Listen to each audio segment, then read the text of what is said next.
Today's date is July 6th of 2022. It's about 6 p.m.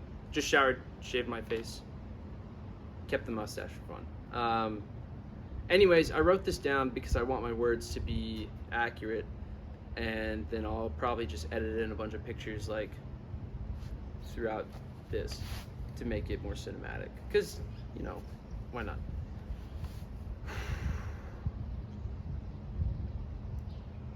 Today marks 1 year for me being nicotine free. Cold turkey, nada, vape be gone, cigar, cigarillo, cigarette, jewel puff, hide, blunt, backwood, pod after pod.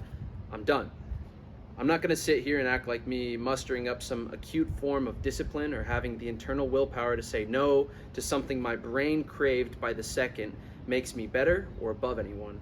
But this is a story I want to share, so I'm going to share it. I remember the first time I hit a vape. I was 17, I had just gotten back from summer camp and went to hang out with a friend. He wanted to hear about my time at camp. We went and drove around my hometown, talking, laughing, looking for some trouble to make.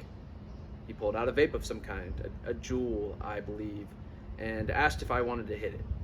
Me, knowing all the warning signs that led up to this moment, wanted to say no, but this was being offered by a friend. He said that one hit didn't cause some onset addiction that royally screwed me for life. So I hit it. After coughing up a lung and a half, tears welling at the corners of my eyes, he said to hit the vape one more time. After all, what was the point if you're not going to get a buzz? That first hit made me open to doing it again. It wasn't that bad, right? This time, holding in my cough, what immediately preceded was 30 seconds or so of a tingly sensation echoing down the extremities of my body. Damn, this feels nice, I said to him. Harmless in the moment, a one and done. As long as I'm not buying it, there's no way I'm addicted. I'll just hit it at parties, social functions. Then I joined a fraternity in college. Everyone and their mothers had some form of nicotine. Vapes, dip, drunk cigs, Zyn pouches. Shit, one guy had nicotine toothpicks. So what started out as an innocent, fun little buzz became a craving by proximity. My friends were doing it right in front of me, so why shouldn't I? Hey man, think I could get a rip? That question was all around me. It was something I was asking daily and then hourly. 1 or 2 rips became 3 or 4 rips, and then 5 or 6. Do you just want to buy my Juul off of me? One of my roommates asked. I could tell people were tired of me asking constantly, and honestly, I was tired of asking myself. It would be way more convenient if I just had my own. Then I could limit myself to a few a day, just keep it in my room. So I bought it. A few months go by, and now I kept it in my pocket. I kept having thoughts that people were sneaking into my room and hitting my Juul without me knowing. It would be a lot safer if I just kept it on me. The accessibility made the buzz go away. The first thing I would do every morning would be to rip it, as that would be the closest thing to the first feeling I got when I ripped my friend's vape at 17. I noticed I was becoming more anxious. Decisions that I made had always consideration for when I was going to get the next rip. Sneak a hit here and there in class, at the movie theater, in the bathroom when I was visiting family over break. I went on like this for 3.5 years, and there were multiple attempts to quit. Guys even attempting to band together in the noble cause of saving our wallets from the money we were spending on nicotine.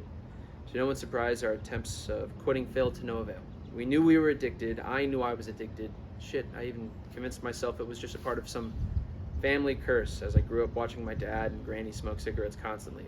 But I also remembered a little version of myself who saw pain in the eyes of his upbringing. 8-year-old Brett vowed to never smoke. Yet there I was, crushing the heart of a one kid I would never want to disappoint. Something clicked. If I didn't stop soon, I would become just like the addictions that plagued the people I loved with all my heart. I was done being controlled by something that was making my long-term quality of life worse. I stopped worrying about my wallet and started thinking about my health and my future. I took it that there were 2 options: break the cycle of the addiction, educating, teaching, and not disappointing the future family I want and yearn for, or let nicotine take full control, be anxious, depressed, and chasing a buzz that will and always never come back. Highs generate addiction.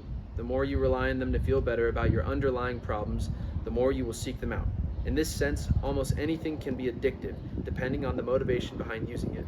We all have our own chosen methods to numb the pain of our problems, and in moderate doses it feels as if there's nothing wrong with this, but the longer we avoid and the longer we numb, the more painful it will be when we finally do confront our issues. So how did I quit? Cold turkey. It was July 6th of 2021, a year ago today, and I was leaving my grandparents' house to head back to Lincoln, Nebraska, when I decided that enough was enough. I chose, for some odd reason, to drive the opposite direction, heading east to Des Moines. I found myself in a parking garage, sitting there in my old Mazda 3, staring at a vape and my Bible. I said a quick prayer, read a passage of James, and then threw the vape away.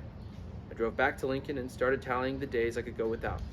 My friends still ripped it around me, but I knew this was going to be an internal battle, to say no to myself and to help my future. The hardest points were day 3, week 3, and month 3. Now I'm at 1 year. For acting gigs, I would smoke these Honey Rose film cigs, which are nicotine-free and marshmallow/rose petal based. I found ways to learn to re-love myself and take care of myself and be healthy. And a lot of this was achieved after quitting.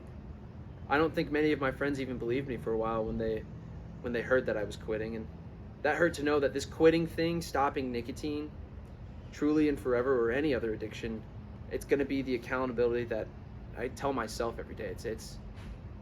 It's on me, and it always was on me. I made the choice to do it.